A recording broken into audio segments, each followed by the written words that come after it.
संतोषचं आणि प्रतीक्षाचं लग्न झालं होतं. लग्न झाल्यानंतर काही वर्षांनी त्यांना पहिली संतती झाली. ती संतती झाली, मध्ये 1-2 वर्ष गेले आणि त्यांना दुसरी संतती झाली. प्रतीक्षा आणि संतोष या दोघांना जी संतती झाली त्यामध्ये दुसऱ्या संततीवरून त्यांच्यामध्ये संसारामध्ये फूट पडायला सुरुवात झाली. कारण दुसरी संतती जी झाली होती संतोष आणि प्रतीक्षाला, शेजारी पाजारी पाहुणे रावळे मित्रमंडळ त्या संतोषला हिणवू लागले, म्हणू लागले तू काळा आहेस, तुझी पत्नी काळी आहे, तुझा मुलगा हा गोरा जन्मला कसा, अशी शंका व्यक्त करू लागले. संतोषच्या मनामध्ये संशय निर्माण केला.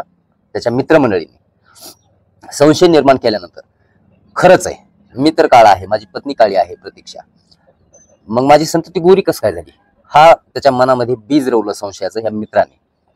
मग बीज रोवल्यानंतर संतोषला वाटलं नक्कीच यामध्ये माझ्या पत्नीनं माझ्यासोबत गद्दारी केली, बेवफाई केली, मला धोका दिलाय असं संतोषला वाटू लागलं.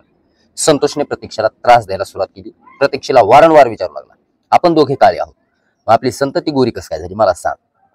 त्यावेळेला प्रतीक्षा सांगू लागली ही संतती आपलीच आहे, आता कलर कसा गोरा झाला हे मला तरी काय माहित.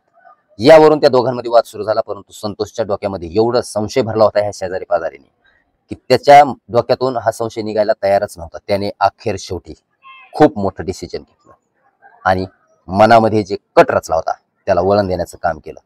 प्रतीक्षा डिलिव्हरी झाल्यानंतर माहेरी होती तिच्या आई वडिलांजवळ आणि 3 महिन्याचं बाळ होतं मुलगा.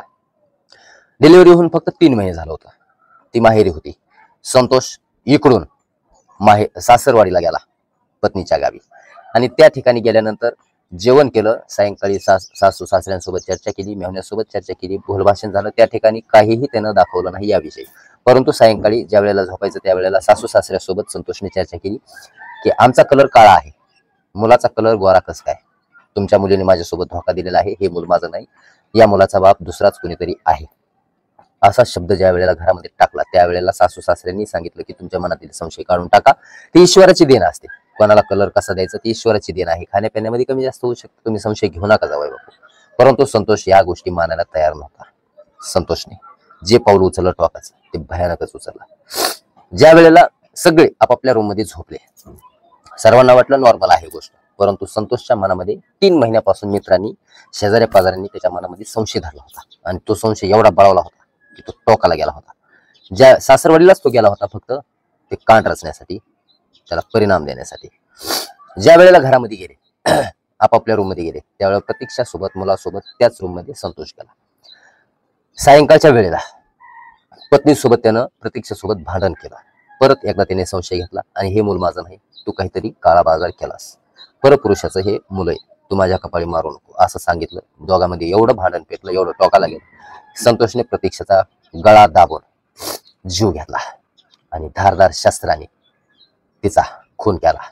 आणि एवढंच करून तो थांबला नाही, तर लोखंडी रॉड घेतला आणि तिच्या प्रायव्हेट पार्टच्या ठिकाणी त्याने रॉड घालून तिला रक्तबंबाळ केलं. अंगावर शहारे उभे राहतात अशा घटना ऐकल्यानंतर. तिचा जीव गेला आणि संतोष तिथून पळून गेला, फरार झाला. सकाळ झाली. प्रतीक्षाचे आई वडील प्रतीक्षा उठत का नाहीये, मूल का रडत नाहीये म्हणून दरवाजा उघडायला गेले. दरवाजा उघडला, दरवाजा उघडाच होता कारण संतोष बाहेर गेला होता. दरवाजा उघडला आणि मध्ये गेले तर त्यांची मुलगी प्रतीक्षा रक्ताच्या थारोळ्यात पडलेली होती. हे संपूर्ण चित्र पाहिलं आणि त्यांना शॉक बसला, धक्का बसला, पायाखालची जमीन सरकली. त्यांनी ताबडतोब पोलीस स्टेशन मध्ये तक्रार दिली. पोलीस आले, त्यांनी पंचनामा केला, पीएम केला. पीएम मध्ये ह्या संपूर्ण गोष्टी धक्कादायक उघड आल्या. गळा दाबून हत्या केली आणि प्रायव्हेट पार्ट मध्ये त्यांनी लोखंडी रॉडने जखमा केल्या, इजा केल्या. ही धक्कादायक घटना समोर आली. या घटनेने आज संपूर्ण बिहार, हमीरपूर हादरलेलं आहे. ही घटना घडली बिहारमध्ये. माणुसकीला काळीमा फासणारी घटना ही बिहारमधली आहे आणि सत्य घटना आहे. आपल्या चॅनलवर खोट्या घटना, क्राईम स्टोरीज दाखवल्या जात नाही, ज्या सत्य आहेत त्याच दाखवल्या जातात. घटना कुठेही घडू, माणूसच एकच माणुसकी आहे, त्यामुळे सुरक्षित राहणं खूप गरजेचं आहे. समोरचा आपल्याला काय बघतो, काय सांगतो याची खात्री करूनच पाऊल उचला. कोणाच्या सांगण्यावरून काही पाऊल उचलू नका, अन्यथा अशा घटना आपल्यासोबत घडू शकतात. या क्राईम मधून आपल्याला काय शिकायला मिळतं, आपली प्रतिक्रिया आम्हाला कमेंट बॉक्समध्ये नक्की कळवा.